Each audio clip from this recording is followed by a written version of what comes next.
Welcome to another episode of Real Estate the Right Way with your host, Michael.Wright, residential realtor on Long Island, New York, delivering the best educational content when it comes to residential real estate. As always, if you appreciate and find value in this content, hit that like button, subscribe to the channel, hit the bell so you're always notified of new videos, and ask me a question in the comments about your specific scenario. I'm always here to help. We're far along in the process of time to sell your home. To review, we've prepared the house for sale. We've created and implemented our marketing and advertising strategy. We've began to show the property, even solicited, received, and reviewed offers, selected a buyer to move forward with. That buyer completed their home inspection and told us they're ready to move forward. Now it's time to send all the information to the attorney so that they can draft contracts. And we want to give them as much information as possible so they can create these contracts as expeditiously as possible to then allow the buyer to sign as quickly as possible as well, because time kills all deals and we want to get things done as fast as possible. The more time that elapses, the more things that can go wrong. So let's review what we should have in place so that the attorneys can do their jobs.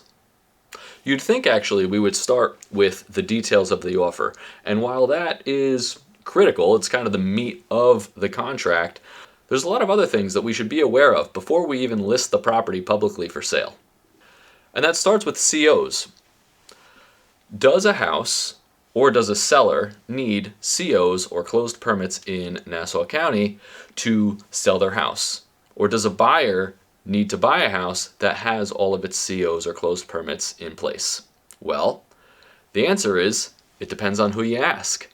If you ask the building department, they're going to say yes, and I'll give you an example in that. I'll give an example of that in just a little bit. If you ask the bank, they might say, we don't want to know. If you've done your homework and you're comfortable with the house the way that it is and the COs that are in place, by all means, it's your house. The title company will tell you kind of exactly what COs are in place, and then it's your job to determine if everything in the house, you and your agent, if everything in the house actually does have all of its COs. And the attorney is going to take more of the building department's line and say, listen, you are the client, you can do whatever you want to do.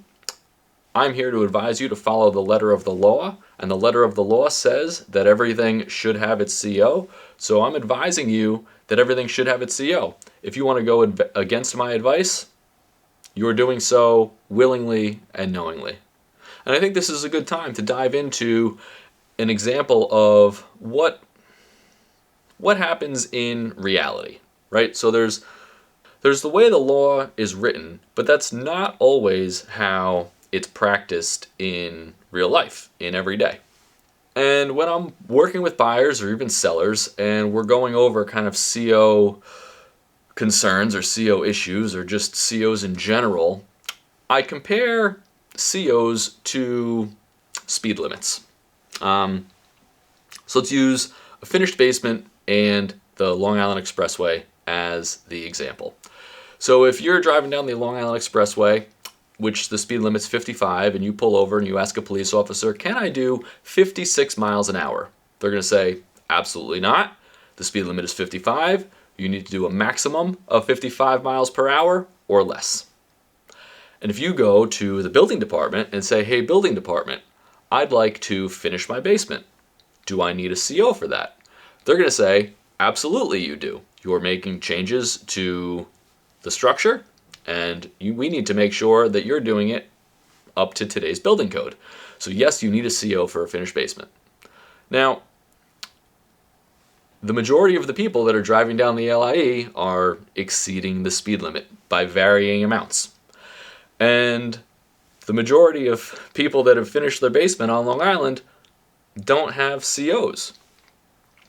So, if someone's doing 59 miles an hour and someone has a finished basement that they utilize for recreational purposes only, the likelihood that they're going to get in trouble by the building department or pulled over by a police officer doing 4 miles an hour over the speed limit or having a finished basement that they like to play ping pong or billiards in is unlikely. But let's take it a step further. Maybe this person who finished their basement put in an egress window and is now allowing family to stay down there. And now the person who's driving down the LIE went from 59 miles an hour to 64 miles an hour. So now we're 9 miles an hour over the speed limit. Still kind of within that range where the likelihood of you getting pulled over is unlikely. But it also depends on the road that you're on. If you're up in Lloyd Neck and you're doing 9 miles an hour over the speed limit, there's a good possibility you're going to get pulled over. On the LIE, however, if you're doing 9 miles an hour, you're probably in the slow lane. So it also depends on the different town or village that you're in. But let's take it one step further. Now, we not only have people staying in the basement with this egress window, they're paying tenants. And there's not a rental permit. There's not even a CO for this basement. And these tenants, we thought were very responsible and respectful people initially, but now maybe they stop paying rent. Maybe they're throwing parties in the backyard. They're having friends and family over, and those friends and family are parking along the road. They're playing their music really loud, disturbing the neighbors. And now the neighbors say, oh geez, I think it might be time to call the building department on my neighbor and let them know that they have a finished basement that they're renting out illegally. That would be comparable to driving down the LIE, doing 75 miles an hour, texting after having a couple cocktails. It's only a matter of time. So as you can see, there are varying degrees of severity when it comes to CO issues. And rather than getting in the weeds of every single scenario like decks or dormers or additional bathrooms, reach out to me if you have some things in your home that don't have closed permits or COs, and we'll talk about how to address those when you're ready to put your home up for sale. Now, if you have an open permit, that's a completely different ball of wax. Give me a call also, because there are different ways on how to address that. Now, to bring this conversation full circle on how it relates back to the attorney needs to communicate to the buyer in the contract what COs will be provided along with this contract of sale.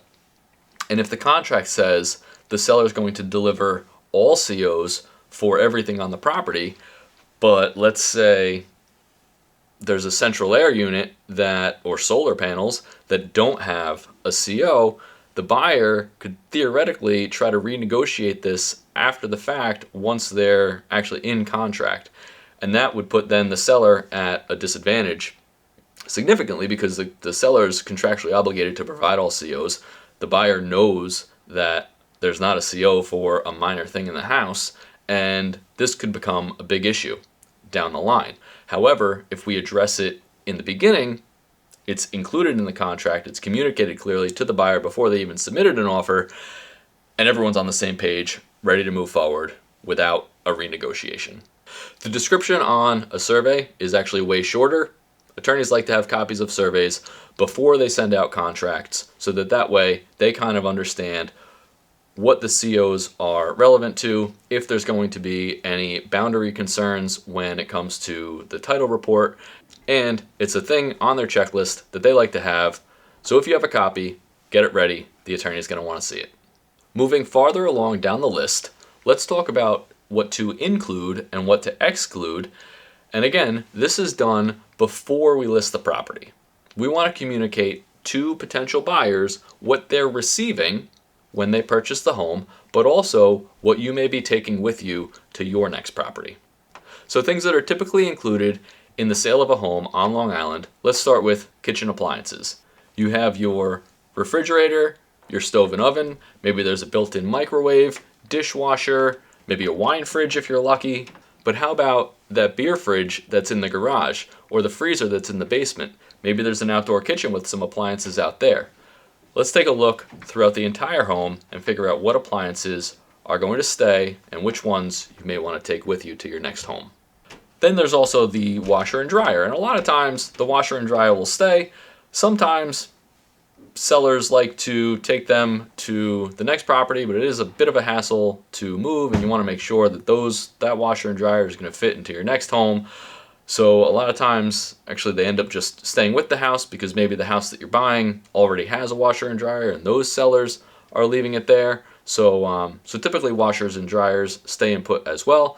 But be careful on new constructions, because a lot of times builders don't include them, or even flipped houses the investor that is remodeling the house, unless they're already there, typically don't include washer dryers. So it's important on the buying side to just recognize that. So we went over major appliances. Let's take a look at light fixtures. It's assumed that light fixtures are staying with the property if they're physically attached to the home. If you have a family heirloom chandelier in the dining room or a beautiful chandelier in your foyer or your bedroom that you want to take with you and it's going to really complement your next home, we need to exclude that in the beginning so that way the buyer doesn't have the expectation that once they make the offer, we're taking something away from them. And after we've taken a look at all of the light fixtures, is there a security system? Did you set up a lot of Wi-Fi cameras or wireless devices like a camera doorbell or something like that that will either stay or be taken to the next home? And to complete the list of things inside the house, do you have any smart switches or smart thermostats? Or maybe family heirlooms like a door knocker or something else that's fixed permanently to the house or to the walls that you're then going to take with you? And on the exterior of the home, is there a gazebo, maybe a basketball hoop, something else that's permanently installed that you'd like to take with you? It's all fine. You can take whatever you want from your home to your next home as long as we communicate it to the buyer up front before we list the property. Some other things that we should communicate to the attorney are solar panels, whether they're leased or owned, and if they're owned, is there a corresponding loan that's attached to it? And will that loan be paid off prior to the transfer of title, or does the new buyer have to assume those payments? So that covers a lot of the things that are generally included or also excluded from a home during a sale. So now the important things that we've already negotiated with the buyer that we now then have to communicate to the attorney so that they can draft the contract. We want to tell the attorney the purchase price, whether there's an appraisal guarantee or appraisal contingency in this contract. Is the buyer getting a mortgage, and if so, what type? How much money are they putting on contract? How much money are they giving at closing? What is their loan amount?